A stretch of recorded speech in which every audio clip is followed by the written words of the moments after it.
Hey everyone, it's Brock here. You know me as the Lifetarian, and I'm super stoked, super excited to be introducing you to someone. We've just been chatting a bit off camera, and yeah, a friend of mine for many years on the internet. First time we've chatted on a Skype call, and really excited to meet him in person.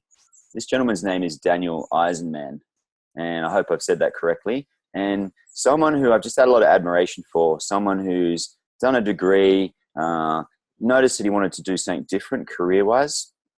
Noticed that he just really wanted to live a purposeful life and explore fitness, travel, adventure, upgrade in his neurology, live in a life of greatness.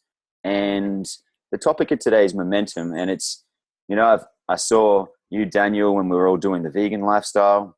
You went and interviewed a lot of people and learned a lot of different things and then incorporated into your own life philosophy. And I'm sure that's going to continue to evolve. You got two beautiful brothers and a gorgeous sister, lovely parents, and yeah, just someone that I got a lot of respect for, a lot of time for, to go against the grain of what you could be doing to go for something different. And that's the kind of people I like to interview around, or not even interview, have a conversation with around momentum. Because a lot of people in life, they go and do exactly the same thing as their parents. Nothing wrong with that. You've done something a little bit different, and yeah, tell me about yourself. What's going on? Where are you based right now? Man, that was a special intro. I'm not sure how special that will be for other people, but it was really easy for me to feel into that, and it felt good to receive such an honorable welcoming to your conversation that we're about to have. Oh, for sure. Right now I'm in Maui, and yeah, that everything else you said is a pretty great description. I'm in the midst of finishing a book. I just got the first draft mailed to me. I have not received it in my hands, but one of the main purposes of getting a first draft is to get it in my hands and to see what happens from there. Sure. Because I was recently told from, it seemed as a bit of an angel that came into my life, but in a physical form. His name is David. To make sure that you edit, like that I'm editing this book that I'm writing in the book. Do not edit it on the computer. That's for amateurs, because you're selling a book. Like, he didn't go too much into it, but it was just really wise advice. And he was like, you want to sit by a stream, you want to sit in nature, and you want to read that book in your hands. Just getting it in your hands will change everything. Nice. His whole mission in life is just to get people to finish their books.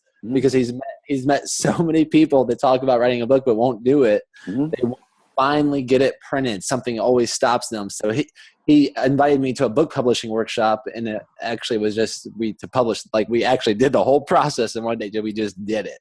Just did it. So that's a good indication that what I am really I love doing too. For a general idea, I love doing it. So if I have a big idea, I'm really keen on taking action right now. Let's see how it goes. Walk the talk. Well, let's talk about the book then, because that's your latest project. Yes, All right, sir. so name of the book, what's it called? Yeah, that is a good question. So I've been toying around with really different ideas. Fun, comfortable as one title. Another one, breaking normal. Yeah. So in another one, the freedom catalyst. But I've been toying around with different titles, subtitles, and that's the thing that I think the way this book is going to go, and maybe some other authors are listening to this, maybe they can empathize with this, that the title might come last. Yeah, this is true. Yeah. It's an interesting process. It's definitely, I feel, a book to be expressed through me in the new year. And I'm curious, where did you get inspiration, and where the resistance comes up? That's a big area. We resist those things that are actually going to build momentum or create the life of our dreams. When all the resistance comes up, when you go to sit down on the laptop, some people call it writer's block, being uncomfortable, different things. There's so many distractions. You go and sit down on your laptop, and all of a sudden there's a million other things to do. You can jump off waterfalls. You can do all these other things. Talk me through that. I'm curious, how do you build momentum towards writing a book? What's the inspiration? How does it come through you? Wow. So first of all, I feel like go ahead and... Oh, the final one is, that permission slip? How do you give yourself permission that you, Daniel Eisenman, get to be an author? Yeah. How dare you? How is it that you're allowed to be an author? Where does that permission slip come from? Because that's probably where blocks a lot of people, I imagine. I imagine that's a really accurate imagination you have there. Yeah, it's first of all, I just want to honor myself for how funny it is that I'm being interviewed about being an author. And I haven't even really published my first book yet, but there's something about this is almost like catalyzing myself to reality. And because you asked, how did I know I wanted to do this?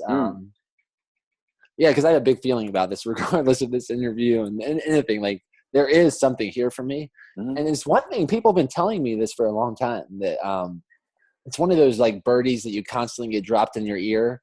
I'm wanting to give an example. It's sometimes, I'll make an example without using a name, but I have a friend here that's staying with me that's he's a really motivational guy, and he keeps doing motivational speeches and inspirational speeches, but I actually think his real gift is going to be a sexual educator. And so whenever he talks about sex, I'm like, wow, bro. Like, the way you talk about sexual energy, this has to start being a curriculum for people and like everyone. Like, and he's a little hesitant about it.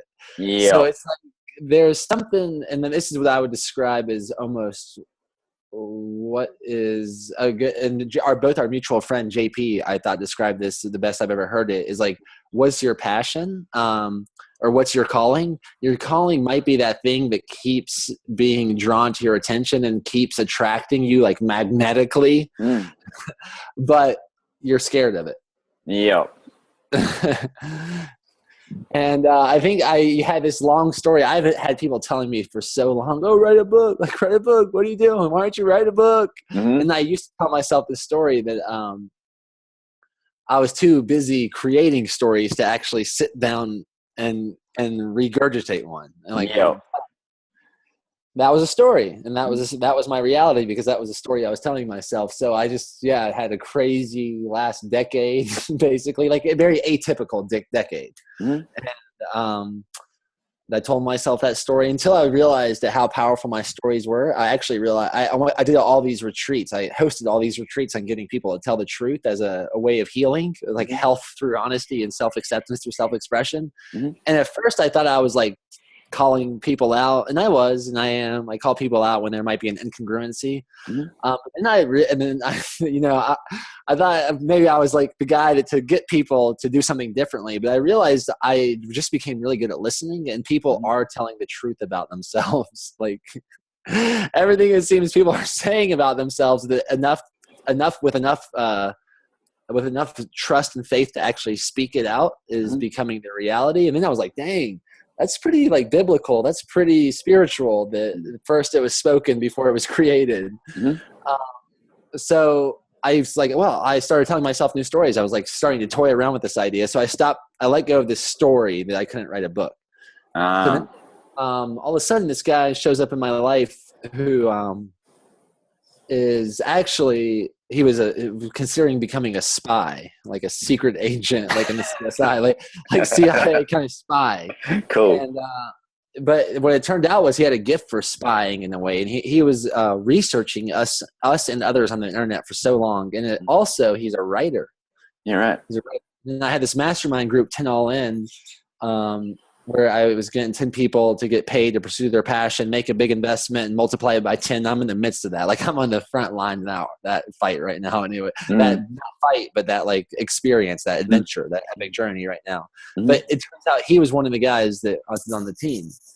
And we decided that if I live my life where I aim to live, and I do, I live my life where I can hear the creator's voice the loudest. So I can just receiving epiphanies all the time. Like, I'm just getting epiphanies because I'm stoked. Like, when you're stoked, it's hard not to do amazing things. Like, you're capable of almost anything when you're stoked. So the more I stayed stoked, the more I got these brilliant ideas. And I had this idea. I was like, whoa, why don't you just write my book and I'll make recordings and you write it, because you love writing.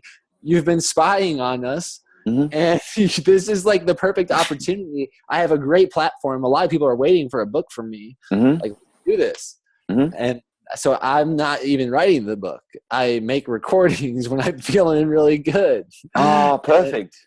And then and I also, to really kick it off, we actually got a massage therapist from Australia, and we rented a house in Montana, like epic. Like it was it's a place where books are written. Yeah. She's an artist that made the house.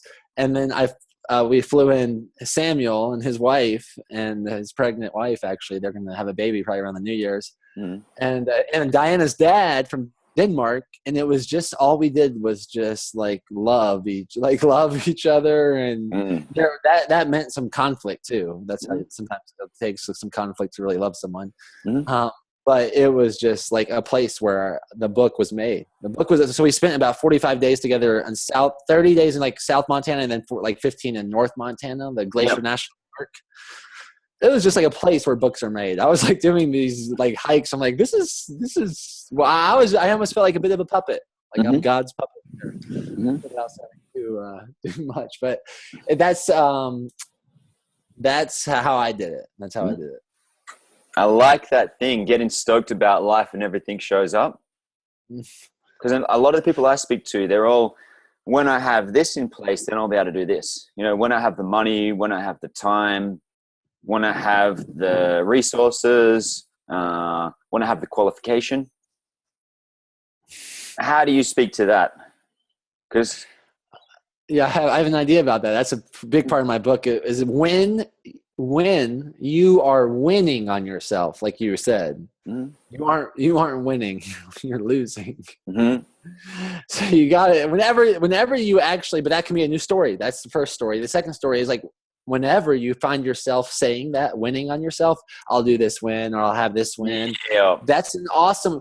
It's like the car engine light going off. Like, hey, there's something wrong with the engine. There's something wrong with the engine.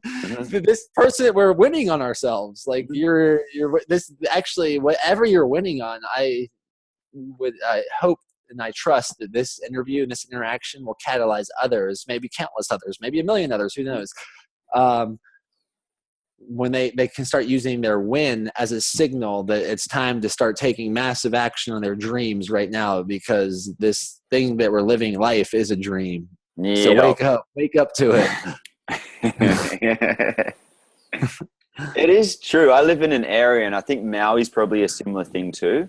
We have a lot of indigenous people in this area, and I'm one of the happiest people I know. I arrived in this particular area, and it was tough for me. I had just for whatever reason, drove up, living this life of adventure that I do, and people would tell me to meet someone, and I'd just be at their house having dinner, catching up with them. Before I even knew it was this person that someone had told me to catch up with, I was just at their house for some reason in the flow. And then I got to Cairns, and I felt like I didn't want to be here. I didn't want to be with Christy. I didn't know how I was going to make money. Didn't know how I was going to do anything else. And then someone reached out to me, and they connected to me to this energy, the dream time and the land of plenty. And they said, start making some different choices. And they said, go out to nature and actually connect with nature and do what gets you stoked. Like you said before, go out and play. And literally within 2 months, I met 300 of the people that you want to meet in Cairns, and everything showed up. And in the last 3 years that I've been there, I started paying attention to the story I was telling myself. And I started paying attention to the story of other people. And I started to share a story of what I'd love my life to be like. And now pre-phrasing this is the new normal. And what I love so much in these interviews with brothers like us coming together, brothers, sisters, human beings on the planet that can perceive this new energy of actually what's available, which was always available to us, which our ancestors knew. And at some point we started doing this. And then now we're looking at a little bit and a little bit more, and taking off a few of the filters. And I want to talk to this one because I think it'll be interesting to our viewers today. When you're sharing the story before it's actually shown up, are you sharing it with yourself? Are you sharing it with your wife? Are you sharing it with your close friends? Or are you sharing your vision with the world before it's executed? Are you keeping it tight to yourself? Are you publicly expressing, this is what I'm going to do, and this is... Oh, man, this is really fascinating. Yeah, I'm curious where we're going here today. I was stoked to chat with you, my man. I think we're going to get some magic out. let me make sure I'm getting this question straight. So you're saying, I'm a man that catalyzes and like praises authenticity. Am I honest about my goals? Do I tell people about my goals, or do I keep them to myself? Because goals in reality, the objective perspective of this human experience, that they have not had. If I speak about things that have not happened yet, is that even being true? Am I getting to where you're going with this? Let's play with it. I'll give you an example in my own life, and then I'll bounce back to you. You ready? Okay. All right, cool. I start going that I'm so wealthy lately. Every time I travel, there's a car waiting there for me with the keys in it. All I got to do is I just jump out the plane, roll into the airport, cruise through. The keys are in the car. There's the keys waiting there for me. It's not actually what I was experiencing. I just started going, well, what actually happens if I start sharing this story, which almost sounds like a lie. But I just kept expressing this, and I knew it was a possibility. It was available. And I went from the experience of having a rental car and having to go in and speak to a human being and have the interaction, and then writing down all the different things and signing the paperwork and putting my card and my license and all the details across. And now when I travel, I have the experience that I go to Sydney, Brisbane, I could go to California, anywhere in the world, get off the plane. There's a car waiting there for me with the keys in it. It's got a little piece of paper, and I'm actually. That is your reality? That's my reality right now. And it wasn't. I just started sharing that story, which sounded like you're making it up. I had it years ago where I'd say to someone, I'm going to meet Will Smith. And then next thing I did. I just said recently, I'd love to have these different people as clients. And then it's done. And some of these guys that I'm working with lately, just some big name guys, I've seen you catch up with some phenomenal human beings. And that's really built you into becoming who you are by spending time with high quality people. So this is where I'm going to go. How do you bridge the gap of the story that you're telling yourself? Because a lot of times the story people tell themselves is, I'm not good enough. I don't have the money. I'm too old. I'm too young. Blah, blah, blah. You know that stuff? What the fuck? You just get the blah, blah, blah, blah, blah. And then the story of, this is what I would love to create. That's where I'm going, like bridging that gap. Because we never want to be deluded. But also, if we're playing in a new reality, we have to be a little bit different to how everyone else is. I've just explained how I've been playing with it lately. And I'm just getting warmed up in that energy because I just kind of noticed and paid attention that I could do that. And I've got a couple more ideas that I'm doing at the moment. But how would you play with that right now in terms of the story you're telling yourself? Yeah, on a side note, I was going to say that the people that I've found, because we've worked with so many people of different ages who've gotten really honest. The main intention of our retreats is like to reveal what you typically conceal. Like that, what's that one thing that you've never told anyone?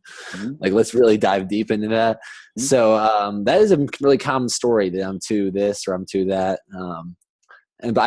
I'm pretty sure that if someone doesn't snap out of that, the same people that when they're too young become the same people that when they're too old, they're like too old. So I'm like, I always have this joke. I'm like, I wonder what day it is. Like, when was their peak? Like, was it like a 2-year window, or was it like a 1 day max? Like, what was this? Like so you're too young and now you're too old. So where was the peak? Yeah, it's funny that people, that story is good. I think that story is good for maybe a collective group of people that have realized that independence was better than dependence. They haven't learned about interdependence yet.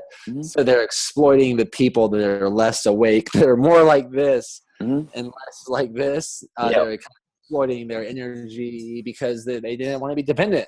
But I think there are people, more and more people are waking up. We can all be interdependent. Like let's all become epic and stoked together. We don't have to exploit people. That rabbit hole, I don't know how that came exactly from your first question, but that bridging the gap. It's funny. One of the things that at our retreats as well, we're all about telling the truth about the past. Actually, anything you're struggling with is actually now in the past. Right now, it just happened, so it's gone now. So speak about it in the past. If you're anything you're challenged with, I'm not saying you don't have to believe in negativity. If you still want to believe in negativity and still believe in that some things are wrong, if that's a choice, if that's your choice to believe that, well, you might as well realize that it's in the past, and you're the one that's going to determine when that stops becoming a problem and it starts becoming an opportunity. Yep. So I say that when we're speaking about what perceived negativities or something that you're ready to let go of, I don't even want to say I know that it gets a little whippy dippy and trippy about the law of attraction and speaking in resistance. Usually, long story short about my opinion on the law of attraction is what people really just don't want, they typically get. Whatever it is, whoever is listening, and if you're going around whole life thinking, I just don't want this to happen, or I just don't want that, you're probably going to get that. So start figuring out what you want, because that's actually a huge dictator of what's going to actually happen.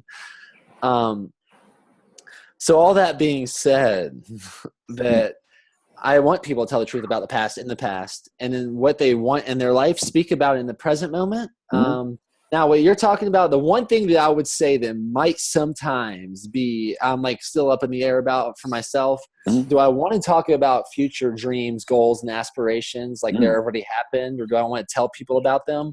Or by sharing it, does it take away that I get that good giddy sense of it happening? And is that kind of giving me the satisfaction that I'm actually craving, rather than going all in and getting that? Michael Phelps, for instance, I think he said that he would share certain goals with his coach. I think Bob Bowman, whatever his name is, Bob Bowman. Someone can let me know if I'm right or wrong about that. But he didn't tell anyone his major goals. Because he didn't want. I've met a lot of people that sometimes there's, once again, another awesome idea from JP. Sometimes the path you can find yourself on can be the path you can lose yourself on. I'm sure plenty of brilliant people have alluded to that. But that I think happens sometimes with this law of attraction, where people I've met plenty of people that are just affirming themselves daily in the mirror or out loud, and it's not really seeming to happen. And I'm I wonder if you let's just start talking about let's get real honest first. What's going on that you don't want us to know about, and then maybe we can talk more authentically about what you actually want. So I think people that are sitting in the mirror today I'll drive a Ferrari, today I'll drive a Lamborghini, today I will own a jet plane. I don't even think that's really what they're craving. They haven't even gotten to the point of being honest enough with themselves. Their shadows or the attics in their metaphorical house, to realize that actually what they're really wanting is love and connection and help, feeling good, and they're not really craving a car as much as it is other things. So there's definitely a big balance, in my opinion. Do I tell the truth about my goals or not? I think if you're just delusionally spouting them out to get attention, feel get a temporary high, then that might actually be sabotaging for you actually achieving that goal. But if it's maybe I believe it's my wife and I, and I'm really stating this is what I really want. I'm even vulnerable, and I'm even vulnerable admitting how much I want this. This is a big thing, because if I fail, I might not feel good about it. So I think in that case, it's really helpful for me to talk to Diana, I don't typically my goals I actually do keep to myself. That's the one thing that I feel I keep a secret. Everything else, I'm almost a little too much. Sometimes people will say it's a bit distracting how honest I can be about past things or what's going on in the moment. It can definitely push people's buttons. Yeah. That's the one thing I might keep to myself, is the goals. That's why it was a really interesting question that you asked that. Yeah, it's interesting just to see what works. I always just curious to jump inside different people's worlds and just ask as many questions to get some insights. It's really fun. Yes, sir. Next one I'm curious about: momentum building habits, rituals, lifestyle. Hit me with five key things people can do on a daily basis to really build momentum. What would your practices, not some of the ones that you love? I'll err to the most objective and the ones I love, the combination, because in reality, I think every moment can be that. You can start living your life where every moment, all you're doing is wanting to build more momentum. But 5 ones that I think would snap a lot of people into, whoa, wait, what am I doing? First, sleeping. like deep sleep, Mm-hmm. sleeping until you wake up actually naturally without being a freight trained out of bed. Like an alarm clock, like alarm. Why do we need an alarm to wake up? Why would we want an alarm? An alarm is like something that signals something bad is happening, or like something like big and catastrophic could be on its way. So why are we alarming ourselves every morning when we wake up? Diana really seems to think that whatever our intention and the feeling is right in the first of the morning has a tendency to dictate the rest of your day. Big time. So are a lot of people that are waking up alarmed, are they always just like alarmed? Like, oh, how do I protect myself? They're so worried about surviving, they forgot they're here to thrive. So that would be one. And people press the snooze button about 17 times often too. The thing you talked about before, if you're stoked, you know, when you're stoked about something, if I know I've got something amazing on tomorrow, I'll be awake at 4 or 5 a.m. Just jumping out of bed, stoked. It happens. You just wake up early. That's interesting. That's awesome. That's awesome. And it is funny, this news. It's like people, that's almost like training to become numb to alarms, which is a whole nother rabbit hole. Can you hear that kookaburra? What was that? I just heard that. He's so happy. I'll let you know. Bird? Yeah, it's called a kookaburra. When you come to Australia, we'll make sure you meet them. I had one come to the house the other day, and I've just been connected more with the Dreamtime. I just said hi to him, and do you want to come over and hang out? And next thing I was giving him this little belly stroke, and it was we had guests over, and they're like, "Do you do this all the time?" And not at all. It was just one of those moments that was precious. Cool. So first one, high quality sleep. Don't get alarmed. And I think in there too question things. Why do we do what we do? Say that one more time, that last part. That thing you said too, question things. You know, everyone just wakes up with an alarm, goes to work at a particular time, does X, Y, Z. What the fuck? What are we doing it all for? It's probably, why are we doing this? It's probably a good question. Yeah. I think that being in a state of relaxation and not so alarmed actually lends. I mean, I'll ask you, do you feel more creative when you're worried about your survival, or do you feel more creative when you're just like at peace and blissed out? Much more when I'm relaxed. Yeah, you're so busy about survival. I mean, that could be this whole an argument for evolution, in the sense that life has gotten, like, man's biggest problem used to be not having enough food. Now man's biggest problem could potentially be having too much food. Yeah. But, I've heard that from like Dean Paskowitz from that Surfwise film.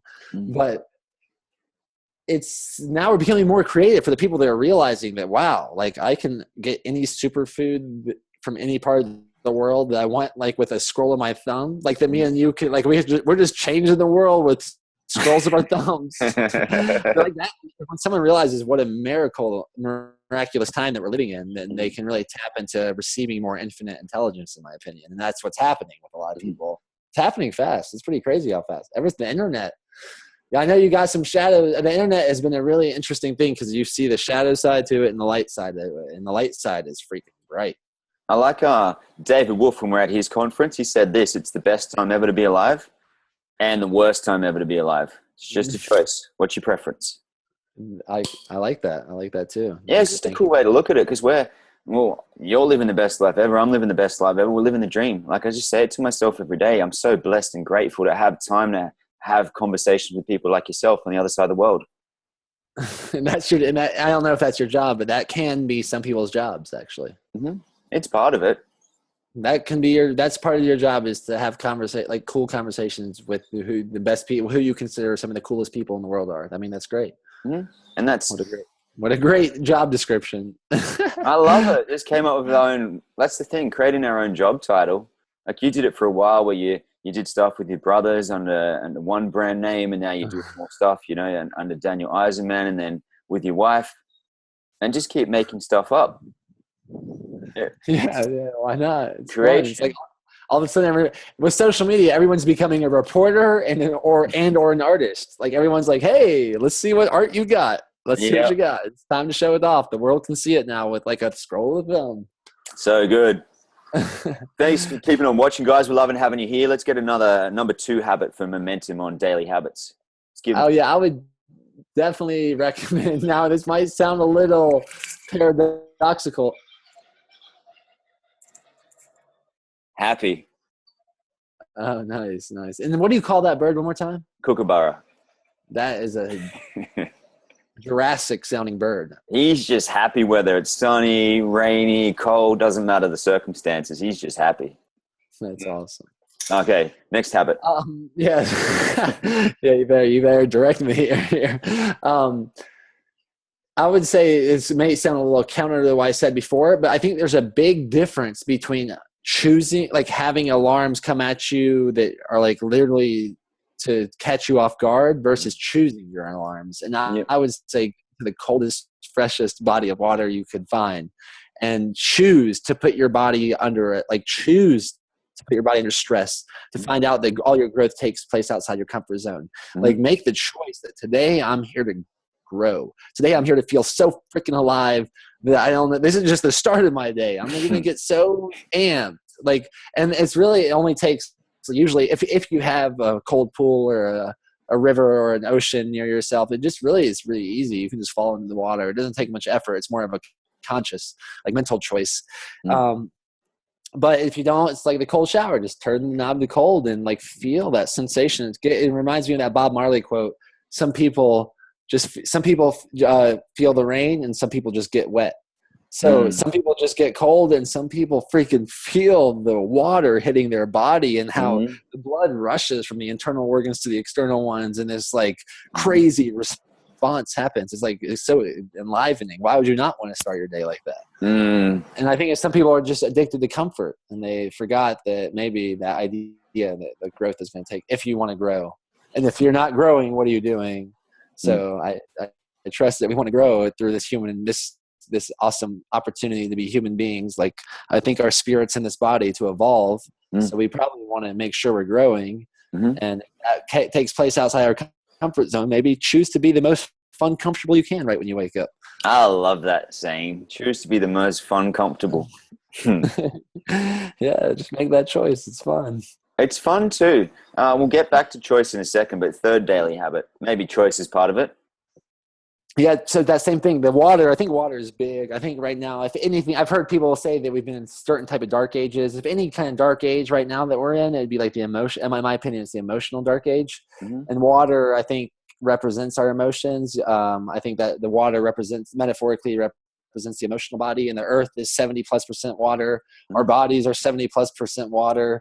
Let's consume some freaking good water. Like now that we got some good water, let's make sure that we're consuming the best of the best water. Nice. And not only literally, but metaphorically, the more you can let what comes up come out, the more you tap into that artesian spring that's within you, and that water gets rid of the stagnation, and all of a sudden you're just drinking the purest, freshest, God-given intuition that flows through us when you become so less worried about filtering yourself, filtering your expression. Then all of a sudden you get to the actual spring rather than drinking stored water. So the same thing, drinking stored water. You want to drink stored water that's been cleaned by the government to make sure you know what you're going to get, and that's the daily habit. That's fine. Or go find a spring. That's finestspring.com is actually a website. Maybe I'm not sure if you've talked to Daniel Vitalis before, but it's like a Google Maps for springs. And I think that's important on so many different levels, to consume the best water you can. And make sure that you're not just hungry, but you've satisfied your thirst first. A lot of people think they're hungry and they're just actually thirsty. Yeah, right. I love the best water ever. There's a spring not too far from our place, and there's also a creek we can go to, and just fresh water comes through it, and I'll just drink 2 liters of it while I'm there, and it's quite cold as well. Oh, nice. That cold water too. Water's cold. You know, like that's a great indication that if you're in around a bunch of different water and you find a hole where the really cold water is coming in, like the water's like 10 degrees colder, it's probably coming from deeper within the earth. And that's what we want to get to, because if we get deeper into our earth, deeper into our body, then we start tapping into the real substance. Like we find out what's most personal is what's most universal, and that like maybe we're all one team. It's a fun one to talk about if someone hasn't heard about that before. That interconnectivity of all of us. Yeah. Actually, I'm going to go straight there right now. Back off the habits for a second, but this is what we were talking about before. Daniel and I, we've known each other for years, online, and we're yet to meet in person, but I'm stoked too. When I was in California, I got to catch up with a mutual friend, Troy. I didn't get to catch up with you guys on this one yet, but I know we'll meet soon. And you just know it. I don't feel it. I don't have an intuition. I just know we'll catch up soon. And what was interesting is I had a grandmother who was a faith missionary, gave away all her money, just followed what she knew her whole life. And she passed away between 100 and 101 years old. And when I was looking up Daniel's post recently on Facebook, I just happened to notice that his grandmother had just turned 100. So I reached out, sent him a message. I just had a strong sense to connect. And yeah, she made it to 100, which is so cool, like, to celebrate that. It's that thing too. I cry a little bit because my nan was one of my best friends. And I'm also, on the day of her funeral, I actually celebrated. I actually went and did something where I went out and I did this big promotion for something. I even put on my banana suit, which was the fun expression for me that day, just to be, Nan, I love you. I'm going to have fun and celebrate life. And I just thought that was interesting, because what are the chances that, two friends from opposite sides of the world have a grandmother who lived by faith, made it to 100, and it's almost as if they just knew it was time to go. She didn't die of anything bad, like she wasn't diseased or anything with my grandmother. The same for yours. She passed in her sleep. Yeah. As far as my understanding, yeah, it was pretty much as close to describing someone passing to their sleep. It was really drawn out, but not in it was drawn out in the somewhat, it seemed in an angelic way. And I was sharing with you prior to the call that I came back. I actually flew from Hawaii to Georgia for Thanksgiving because it landed on her 100th birthday. I mean, how can I not? And actually, beyond just the logical side of that, I felt that it was one of those things that was an inner guidance. Like, yeah, that's ridiculous. I know you're going to fly 3 days round trip from Hawaii to Georgia. Like, I've never flown that much in that short period of time, but it wasn't really much of when I decided, I was like, yeah, I'm going to do that. I mean, it's going to happen. And there was all these reasons not to, but, and then, yeah, I went and I felt like I really got some great closure with her. She was such a faith-led woman as well. Always like shared. I almost feel like to honor her, like shared the love of her, Jesus. She just loved Jesus and shared that faith with everyone. Yeah. And everything else. And, a lot of people will say stuff about their beliefs in God, but then they don't seem that godly. But she loved Jesus, and she was godly. Like, what a great representation of Jesus, actually. There's some people that represent what that means. I'm like, oh, I'm not sure if they're doing the greatest job, maybe, but this lady did it. Yeah.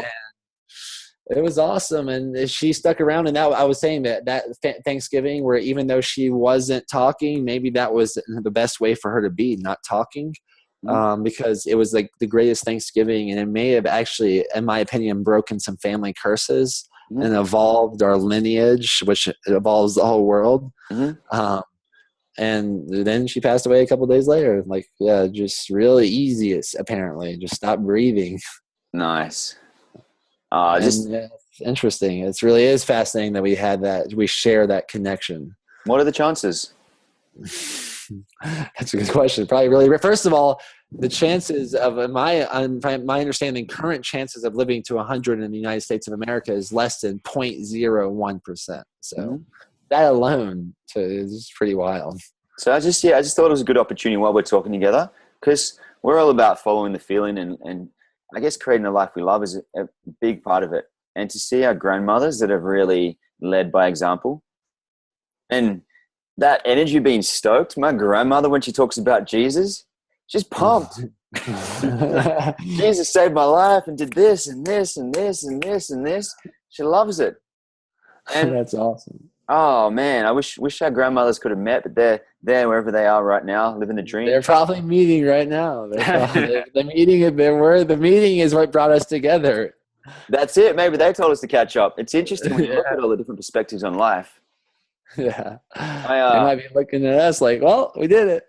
Hey, what I'm curious about next too. Something you said a second ago was, 3 days travel time for your 100th birthday for your grandmother who you love. the feeling, the expression, the intuition, the guidance was to go. And then the reasons, I know when the reasons come up, sometimes there's not enough money, sometimes there's not enough time, sometimes there's not enough blah, blah, blah, blah, blah. And then you know what you've got to do and you follow it. And someone from an outside perspective might look at you, Daniel, and go, well, you're lucky. And I've actually been pretty keen on when someone tells me that. Before I let it slide, but lately I've been telling people like, well, what if I don't believe in luck? Yeah. And where does that stick it, or where do they go with that? It seems to catch people off guard. It seems to get people thinking. It's like, well, what do you mean? Some people are like, well, it kind of stop. I think it's holding up the mirror actually, because luck might be this word to distract us from the ability to realize that we have the choice to choose what our reality looks like. And that's good. I mean, that's good for, like I said, those independent people that want to just like, if they're not going to wake up, I'm just going to exploit them. It's good for them maybe, but I think the better is for us to all like wake up, everyone to wake up. Yeah. And so I think luck is just one of those words that's built into our everyday culture to numb us of the reality that we actually have the choice to choose what our life looks like. Yeah, I like that. I think a lot of people do it too. They use luck in such a way as that you're lucky, I'm lucky. Essentially, you can have that experience, but I can't. I think that's a big way that people use it. And that's a good. Yeah, I like that. It might help people more feel comfortable that they're not going after something really big. Like let's imagine you're going on stage. Let's say you're an ice skater. For some reason, I got this image. You don't ice skate, do you, by any chance? Not yet. So let's imagine you're an ice skater and you're going on for your Olympic Games that you've trained for like 20 years. For me to say good luck to you is not only maybe a form of, in my opinion, a form of potential black magic, because there's nothing lucky about this. This guy, you've been training this for 20 years. Why would I depend on luck right now? Like this is something I've been manifesting my whole life. What do you mean luck?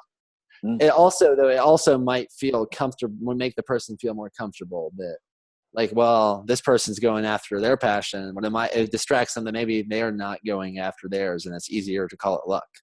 Yeah, I feel that's part of it, big part of it. Yeah. Tell us about. Thanks for bringing that up.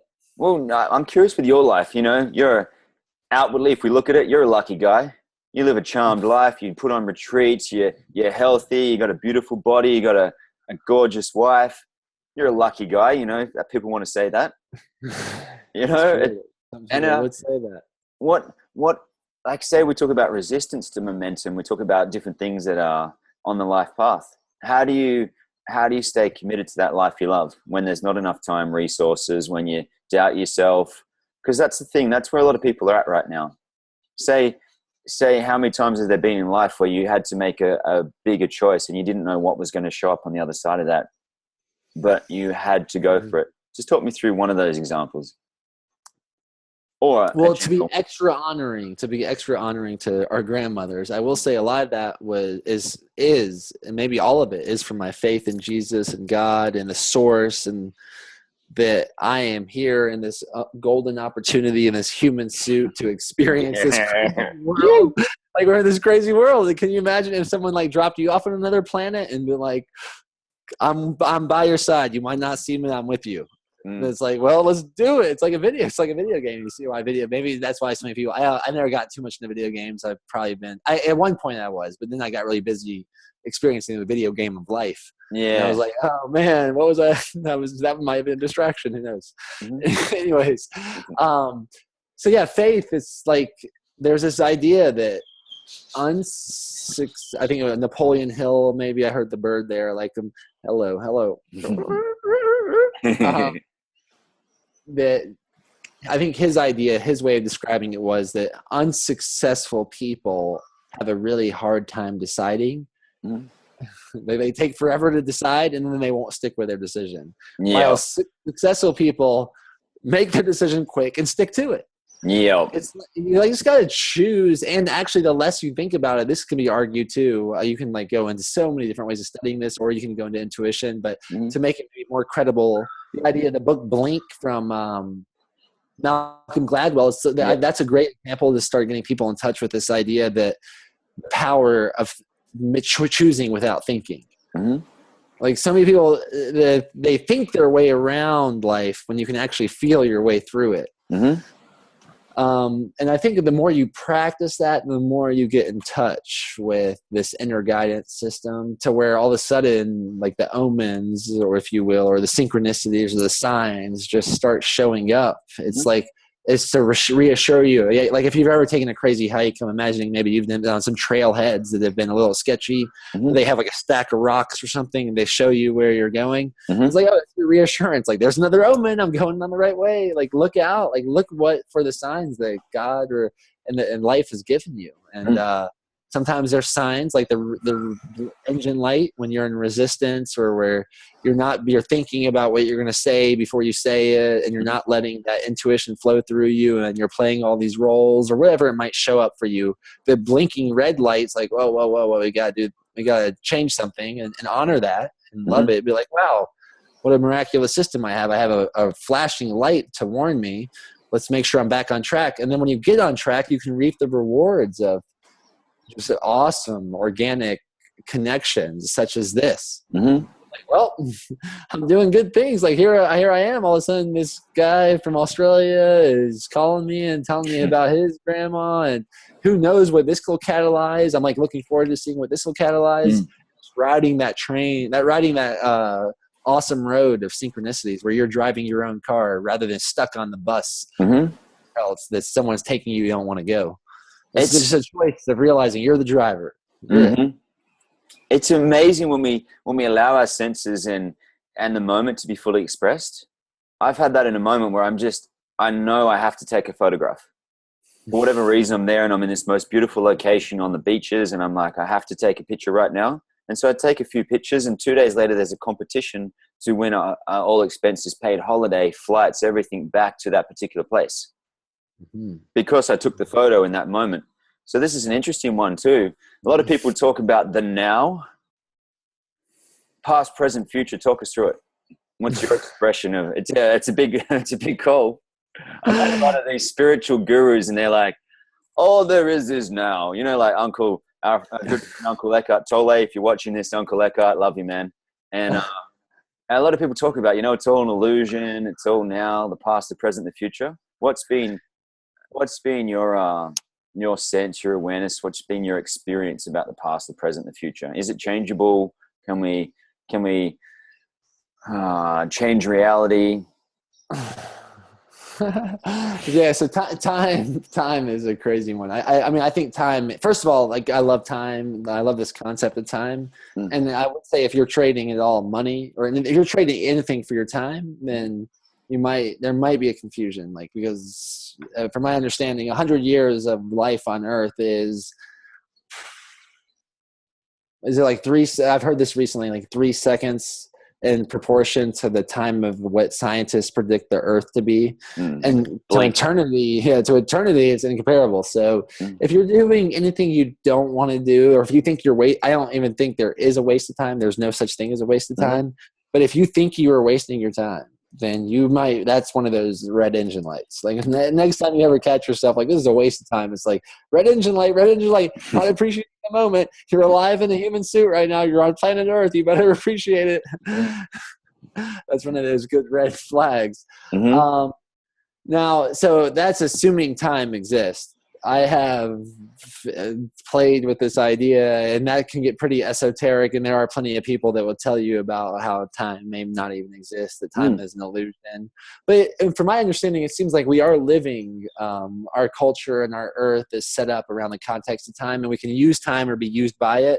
I love using time for the same reason I love using text messages. It's like a great logistic coordinator. Like we can get large groups of people together, or we can meet at the same spot. It makes life easier. But now, do you want me to say something specifically? I mean, I don't know if you want to really go into this time illusionary time thing, a little bit, yeah. Maybe like 3 minutes. I'm curious. I've got my own thoughts. I'm curious on yours. You can go right outside the box here, my friend. Well, I just think that I will say this about your time. For it goes back to how we started this interview. Anything you don't want in your life, talk about it in the past. Nice. Anything you do want in your life, talk about it in the present. Mm-hmm. And it does seem that will change everything, including your perspective on time, and that you'll start realizing that there is no waste of time. And then when you realize there's no waste of time, then that means everything you're doing is valuable. Mm-hmm. Because you can't waste time. You're like, and you're an infinite, creative, like miraculous being, manifestation of everything that's going on around you. Mm-hmm. So you can't waste time. But so the more you realize that, I think the more you realize that maybe time's not real. Like, what is time? You can start going down that rabbit hole, or you'll just start realizing that if I'm not wasting time, then I'm adding value to time. I'm adding value to life. I'm adding value to Earth. Oh, wow, how incredible am I actually? What am I capable of? Like, how incredible can this life get rather than how can I just get through this life? I like that. That's just touched on another thing too, which is the power of these high quality questions. Yeah. Oh, I love it. Yeah, high quality questions. Sometimes questions are the answers. For sure. A lot of people asking, why am I so unlucky? Why does this always happen to me? And it's a different energy. I think, if you just start asking these other different questions, it can start to just unlock things a little bit. Just a little bit. Mm-hmm. Good questions. Good questions are good answers. It's fun. Let's talk around momentum, just different things in terms of choosing the food and the lifestyle and things like that. Movement, lifestyle, nutrition.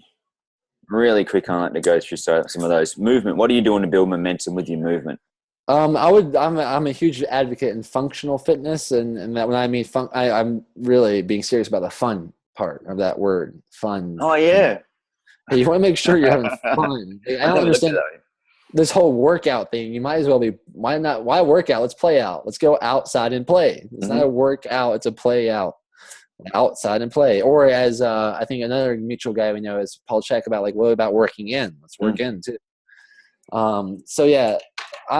For me lately, I feel like I've been getting the more, let's say, the more billboard type of body, the more I actually really just take care of myself, and I'm not here to follow some weird regiment that I don't feel good doing, but how do I feel the greatest? And a lot of times that includes going outside, and lately since I'm on Maui, surfing basically. Fun. Yeah, like surfing in the sun, just even getting sunshine and getting that nice negative ions and all the salt water and immersing. I'm not only am I grounded in nature, but I'm actually immersed in the subconscious of the earth. I'm here on the water, and I'm riding these waves of energy. Some people say it's all energy. It's all energy. Well, I actually am in, we get to ride the physical energy, and it reminds us, I think it reminds surfers, whether they know it or not, how interconnected everything is. And these storms are traveling thousands of miles to break once, only one time, one unique time, just maybe like your life. You are the most unique thing on earth. There's only one of you ever. And you're going to have your time here, just like that wave has its time. But it's a part of something much bigger. So I think it's like that right now, being in Maui and just being able to surf and play. I've been doing some yoga / meditation. I do believe, and I do a really hard workout. One thing I've been doing, I honestly, I've gotten past, in the past, I've gotten bored talking about fitness.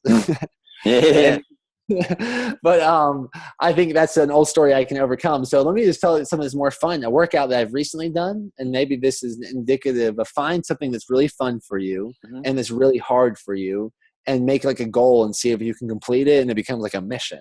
Mission impossible or mission possible. So Daniel challenged me recently to do 100 pull-ups, 100 push-ups, and 100 dips in less than 30 minutes. Oh, nice.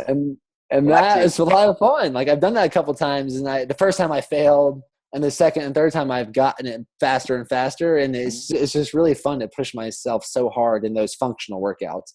I mean, hanging and pull-ups and all these things. You don't even need a gym. If you want to do a gym, if that's what gets you off, if you like lifting big weights, and that turns you on, then do it. But there's no excuses. Whatever everyone can be fit. Anyone can be fit. The movement, it's really comes, maybe I get bored because it's all behind a choice. I don't care if you're a bodybuilder or an Olympic runner or a sprint swimmer or a surfer. Mm-hmm. You can get fit doing what you love if you're wise enough to make that choice. Mm-hmm. I just love to be ready. You know, when you go on an activity and you've got this overall general health and well-being, and say all of a sudden you go, let's go surfing. I've never surfed before. It's going to be hard the first few days, but somehow I've built resilience in my body from all this movement that I can actually sustain the activities and get better. That's what I've always been curious about. I used to do the gym. I was about 12 kilos heavier than I am now. And I looked pretty and had the big neck and all that sort of stuff. But I outside of the gym, I couldn't do much. That was many years ago. And now if I really wanted to, I could run 50 kilometers, do some sprints, could do these different calisthenic workouts, but just keep leaning towards getting greater at each of them. But I never want to get bored because I think it almost locks in that movement pattern to what we do. Just trying to fun. Oh yeah, staying fun and being fun is the same thing as staying stoked. Like we were talking about with creativity, you got to make sure you're stoked if you want creativity. If you want to get freaking fit, make sure you're stoked doing your workout, or you might become that fit sick person. That's the one. Dude, you don't want to. Yeah, lifting weights might be really good for a time, but that doesn't mean you're a weightlifter necessarily. Mm-hmm. That might you lifted weights. You're much more than a weightlifter. That's a whole nother topic, like this function-based identity, how some people tie their whole existence around something they do. That's another whole rabbit hole. That's probably a whole nother conversation. I'd love to go into that for sure. Let's do that another time. Yeah, but the thing is, lifting weights, surfing, climbing trees, yoga, whatever it is that turns you on. Like, do the stuff that's fun. Fighting, like if you want to do jiu-jitsu or boxing, whatever it might be, like keep doing things that not only grow your body but grow your mind and grow your creativity, and they're easy to get stoked on. It's not all about looking like the guy they photoshopped on the billboard. Yeah. I love how we feel on the inside, no matter what the activity is, whether it's business, life, whatever we're doing, movement. You know, that internal alchemy where you just, from within, it's almost like this gentle smiles coming out of your whole body. You know, that energy, you can almost say, even if I'm sitting like this, you can still feel like the love. And same with you.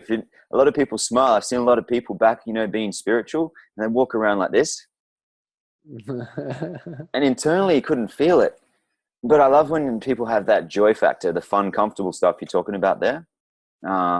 It definitely is. You just feel it when someone walks by you and they've got the good vibrations or the good energy. As you said that around the surfing too, there's a guy I'd love to connect you with. I don't know, do you know Tyler Fox yet? I don't think so. No, I don't think that rings a bell. He's the world's biggest wave surfer. Oh, no. Oh, he might be out now. The Jaws, the biggest wave spot in the world, allegedly is about to break Sunday. It's about to explode Sunday. So for real? I wonder if he's coming out. Yeah, I'll message him and ask him if he is. I'll make sure you guys catch up. Oh, yeah. I was out near Cafe Gratitude in Venice Beach in Cali. And then just had one of those moments where I just thought of my friend who lives 30 minutes away, and next thing he's there on a bicycle. And he's one of the guys that brought acai to Australia. You know, acai is big around the world. And I look and I'm like, I'd like to see my friend. And 30 seconds later, he's there on a bicycle, one of those synchronicities. And another one of his friends goes, Brock, I really like you and Christy. I'm going to hook you up.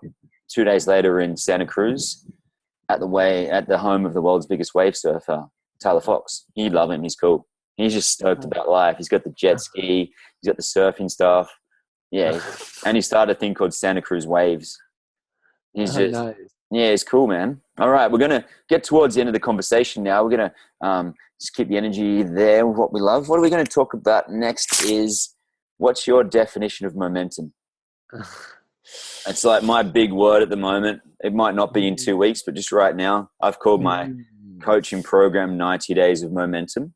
I saw something about that. Yeah, this momentum is not a word that I'm too. I mean, when I think of momentum, originally I think about physics. Like, it might be harder to stop something that's in motion, and it's than even like on an exponential level. But momentum, what do I think beyond my physics class in high school? Did you do physics as well? Yeah, I did physics. I actually flipped my mom's car over a hill doing the physics experiment with the same teacher now. I'm thinking about that memory as well. Did you do chemistry? I did. I majored in biology in college. Yeah, right. But It's just funny asking like life stories. You're on the opposite side of the world and seeing what we've done that's similar. It's just interesting to me. Physics, chemistry, obviously mathematics. Are those topics you studied in school? It was really easy for me. Yeah, so are you in the business of doing what's a little less easy for you, a little more challenging?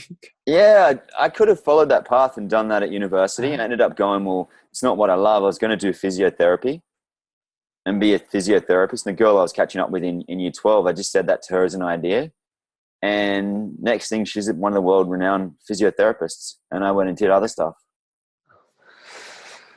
I like how your life has been led by the omens as well. So momentum to me, is I'm going to answer, this might be radical. Momentum to me is a story. Mm-hmm. It's a good story or a bad story. It's a good story or a challenge. It's an easy story or a challenging story. You can tell yourself you have momentum going in a good direction, and all of a sudden you start to believe that, like, oh wow. So you'll start acting from that belief of having good momentum. And then some people think they have momentum going in the bad direction. Like they might think they have all this bad momentum. Mm-hmm. So, and if they keep believing that, then they start acting like bad things are on the way. Mm-hmm. And then when you act like bad things are on the way, it's a totally different vibration to act that when you have good things on the way. Mm-hmm. So to me, momentum is this story that is very indicative of what we alluded to earlier, is that maybe the most important choice in life is to realize that you have a choice how your life is going to unfold, that you are the writer of this play, that you are the producer of this movie, that you are the spirit in this body. So, and that you're the one making the choice. And I think momentum, to me, that's what it does. That's why I think of momentum. It reminds me of the idea that how powerful our stories are, and who's telling the stories. Well, you're telling your stories and I'm telling my stories. I love it. Oh man, I loved our conversation. About to wrap it up, because I think that's probably a good amount. Start powerfully, end powerfully is one of my little momentum principles. Tell us, Daniel, where can we find you if we want to look you up on the internet? What's the best way to stalk you, my friend? I think the one that ties all of them together is that website I have right now, which is F-uncomfortable. So like funcomfortable.com, but there's a dash between the F and the U. I'll post it below the video too. Okay, cool. That has all my like YouTube, Facebook, Instagram, and all those things that I'm supposed to plug you from a PR standpoint right now. My name is Daniel Eisenman, and I started a company with my brothers called the RawBrahs, and that our website there is like RawBrahs, like what's up, like raw food and like Hawaiian bras. Do you all use the word bras in Australia, right? Yeah, we love it. It's so funny. I think that we became really much more popular in Australia and Hawaii because that terminology is normal. Whereas when I'm in Georgia and I tell someone RawBrahs, they're like Rob who? And I'm like, oh man, raw food. So yeah, RawBrahs.com is a website that I started with my brothers where we hosted retreats all around the world. And then I've been starting some more projects. It's like NSYNC breaks up, we didn't break up, but I'm doing my own thing on like this book and a mastermind project. My website, f-uncomfortable.com. And check it out. I've looked at that one before. It's good. I know you're doing some amazing retreats. You do some amazing work in the world. It's it's such a pleasure to speak to you, man. I'm just stoked. Like I'm just jumping out of my skin, energized, and my feet are fun. I'm moving around. I notice you moving around, and that to me is there's clues. If you're falling asleep and you don't want to be there, you might want to look at that. If you're at a job right now and you hate it, you might want to look at that. And if there's stuff that's just lighting up every cell in your body, people talk about good vibes. And my latest quote, you want to hear this one? I do. Good vibes is like $1 billion in your bank account. Helps you create the experiences that money can't buy. That's true right there. Think about your last 5 years. How many experiences have you had that even if you had the money, you couldn't have it? You couldn't pay for it. Oh yeah. Oh yeah. Yeah. For sure. For sure. It's an interesting The conversation. That's all. experiences, yeah. Some Mm, experiences, they're just, yeah, there's no price to put on it. mm, That's why, if you're doing stuff in that, and I actually think that's what your whole life can be. So if you're trading your time for money, that you might be making the wrong trade. mm. Might want to look at that. So what's just to finish off, what's 3 questions people could ask themselves on a daily basis to create a different possibility for their life? People don't have to do what we do. Daniel and I like a lot of running around, retreats, adventures, coaching, all kinds of things, writing books, whatever we do. It could be completely different for you. It could be stamp collecting. That's a big question. You might be the best stamp collector in the universe. Or trade spotter, whatever it is. 3 questions. What would you say? I like that you put me in that spot. It just so happens that I think about questions. Have you ever asked someone this question and they couldn't answer it? Mm-hmm. It's okay. You don't have to answer it, but I reckon you got something for us. I think that one great question is, what if the biggest problem you have in your life is that you think you have a problem? I like that. Number 2, let's say, what if you invested in yourself like you dreamt of others investing in you? I like that. Mm. And then what's my 3rd question? My 3rd question is, this one sounds super cliche, but however you have to remind yourself that you're going to die. Like what, and it's cliches. I'm cool with being cliche. Cliches stick around for a while. Yeah. But like what, for a reason, it might be a universal truth. What if you were going to die tomorrow? Or what if you were going to die next week? What if you didn't know when you were going to die? You don't actually know when you're going to die. So what are you doing?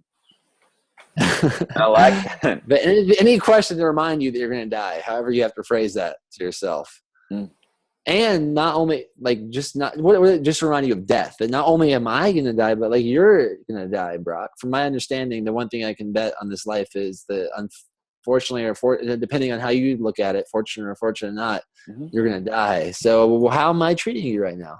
I want to be keen on that, aware of how am I treating this man that's going to die? How am I treating myself that's going to die? I'm going to have the best death ever. It's a good day for my ego to die. It is fun though, just looking at that, from that perspective of life. If I look forward to when I'm 100 or 120, having a vision and legacy and purpose and a mission to fulfill in this lifetime, and just making every day count, just getting up and really going for it every day. And, when I look back on my life, I didn't leave anything unturned. I didn't not explore things that I loved. It's what I look at it. My nan definitely did that. And your grandmother and all these different people. And that's even when people have thought that I'm crazy. And I sense this in you as well, that you kept going for it anyway. And it's good having the people around us. Like you've had your brothers, and I've got my brothers from other mothers and my sisters and my family to a degree. My family thought I was crazy at some points. But I'm grateful. Sometimes it's a good sign. Yeah, for sure. Depending on who's judging you to be crazy. I mean, if someone is that you have an interest, maybe you're not that interested in living the exact same lifestyle that they did, it's probably good that they judge you to be a little crazy. That means you're doing things a little different than they decided to do. It's fun. Final thing. Everyone's probably been wondering about those glasses you're wearing right now. Are they a fashion statement or what are they for? Yeah, they're basically the blue blockers, and the sun is set here, so allegedly it's not that natural. It's not as natural as it used to be that we're exposed to maybe all this blue light from our computers or our phone screens. And I'm not too much to debate into that or not. And there's these studies that show that it's harder to produce melatonin if there's an overexposure to blue light after the sun sets. Hence why people go crazy on full moons. Should we have now that this could be, in my opinion, it could be like the light side, dark side of the technology that you want to make sure you're using it, not be used by it. And there has been a bit of a trend, it seems, is maybe people are harder to sleep when they're just staring into the phone late at night. So I decided to consider that belief and try some blue blockers, and they block the blue light from like computer screens and such. And the results have been pretty good. I like them. I feel I sleep deeper probably, or I'm a little more restful. It's almost like a cue. It's like a psychological cue. Now it's time to like night times come in, because those computer screens can be a little tricky. You can all of a sudden feel like you're like in one of the most stimulating times of your life, like right before you go about to go to bed. So it is like a bit of a cue, and yeah, who knows? There's probably other reasons. Maybe to be significant enough to share the story. Maybe when I wear them, people ask me, and I can feel significant by sharing the story. I can keep going and keep going. I'll cut myself off there. so many layers and perspectives you can look at everything. But oh man, it's been a pleasure, an absolute pleasure and honor to have you here today on the Lifetarian YouTube. I'm stoked to have you here just to get to know you more. And yeah, I'm really looking forward to when we do Connect in the Flesh. For sure, man. Yeah, you gotta go to Australia. Yeah, you got to come to Australia. I'll be back in Cali towards the end of next year, if not earlier. Adam, when I was speaking to him, he sees me in Mexico within the next few months. And I definitely live my life without a structure or a strict plan. I endeavor to schedule more than I used to. Literally tomorrow I could be flying somewhere else overseas. And I like it. I've designed my life that way, that it affords me that freedom. And come to the festival then. Come to New Year's plug NewYear'sEvolutionFest.com in Kauai. Have you been to Kauai? No, I haven't. I've been to Hawaii. I've been to Pipeline as a kid when I was about 13. I've seen all the gecko t-shirts. I've got one of the. When's the last time you've been to Hawaii? 24 years ago. Oh yeah, you gotta come. You should come to Kauai. Really, you might get your mind blown. I almost feel.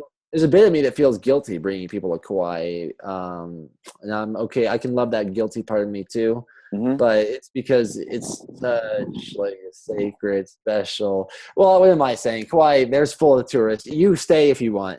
Kauai has it seems like it does its own thing where it filters in the people that are supposed to be there, regardless of how many people see it.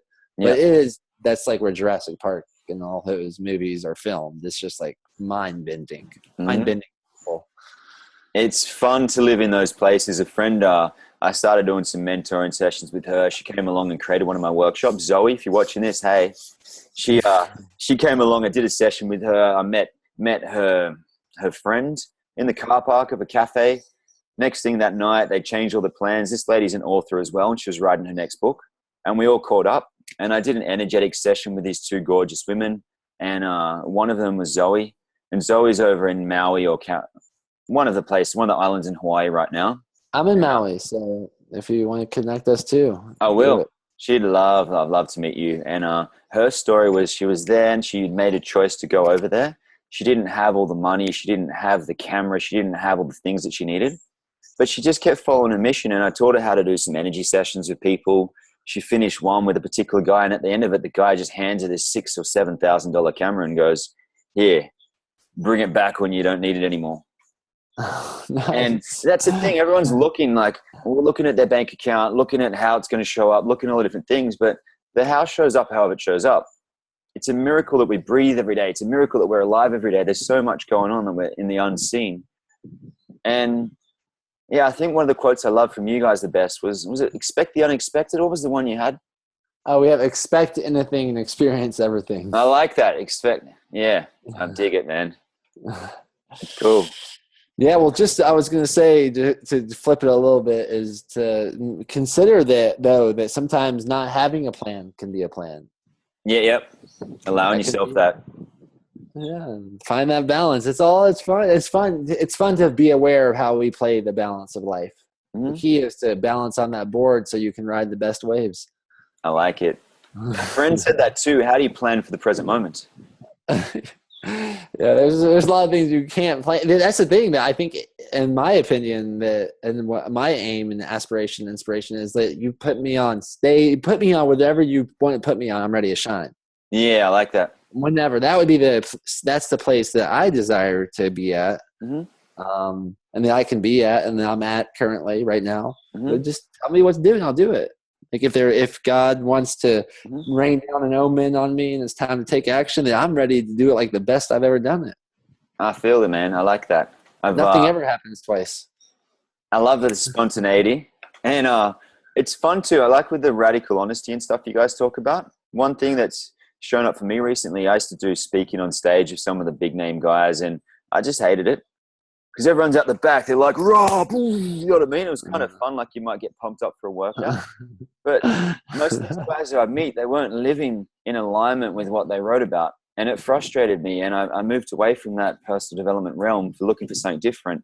And one thing I've loved in my career in the last couple of months is that I've actually walked on stage recently crying at the start of it. Not everyone would have known. But I started quite soft and I was crying with... I'm just longing for a deeper connection with Mother Earth, with my own physical mother, and that story was just showing up in that particular moment, that expression. And the people that were there in that group, as I came on a stage and I talked to them and did the things I was there doing, it just felt like I had a deeper connection, not just with myself but with the audience. And it's an interesting one just to say I'm ready, no matter what life brings. I'm ready. That's my new story I'm going to be choosing. It's a good one. Good choice. I had to have these things and everything, but I'm ready. I was born ready. It's cool. Any final comments for everyone? You and I could talk for about 15 hours without getting fried, I imagine. Any final comments for us? And you said you were born ready. You're right. You won the marathon. You competed against millions of other sperm. You made it. You're the one. And I'm not only speaking to you. I'm speaking to anyone that's listening to this. That's it. You're the one. You took the red pill. Here you are. Explore it. Break normal. I love it, man. Thank you so much. That's a love. Say hi to Diana as well, your beautiful wife. I'm looking forward to meeting her too. Hi from Christy. And yeah, man, have the best evening sleep ever. It's like, what, 8:30 at night now? 9 o'clock? 9:30, 9:33. Oh, well, actually, no, probably like 9:15, something like that. This clock's a little fast. Cool. Take care, my friend. See ya. Peace.